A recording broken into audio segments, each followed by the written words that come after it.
Hey, good morning again. Out on the Palm Court, right? It's a beautiful morning out here. Okay, so probably in the not too distant future, we're all going to be going back to work. And if you're still working from home, there's an issue you're probably going to have to deal with. What if, in all of this, you adopted a puppy? Or a kitty cat, for that matter, or a ferret, or anything, I guess, and it's time to go back to work and leave them at home. Well, our friend Amy Weeks is with us this morning. She has Amy's Canine Kindergarten, and we're going to talk about easing separation anxiety. Exactly. Elgin's with you. That's your dog. Elgin's with me. She's my retired greyhound, so she's hanging out with us this morning. Yeah. So we're going to talk. Let's talk specifically puppies. I think that's okay. That's your level of expertise. Okay. On all this. Right.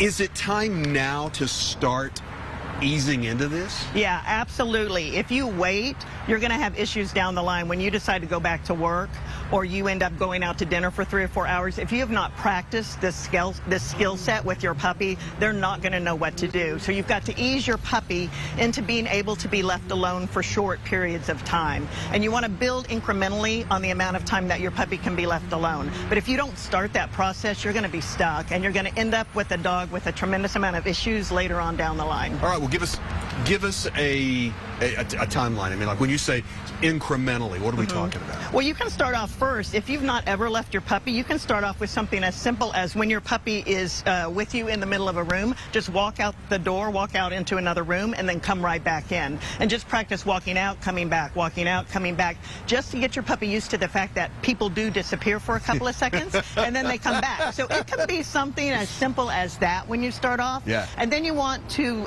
build up a section of the day, a certain time during the day, to settle your puppy into a crate or a containment area. Yeah. You want to make sure they're tired, they're tired, they've been well exercised, gone to the bathroom and all of that. And then you want to just slowly build up a 5-minute increment, then 10, then 15, then 20-minute increments where you're out of the room, and then you just keep going with that.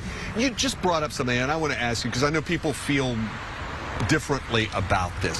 Where do you fall on crate training? Do you like, I mean, my dogs love being in their crates. Yeah. They've been in their crates all their lives. Yeah, yeah. I like crate training. The idea behind crate training is just some type of area where you know your puppy and your dog is safe when you leave. Yeah. And so that's the benefit of it. And if you don't use a crate, at least some type of containment area, you think of puppies a lot like a toddler and how much freedom you would give them. You've got to really watch that when they're young. We got a viewer question. And so anyway, do it incrementally and work up to being gone. All right, we got a viewer question.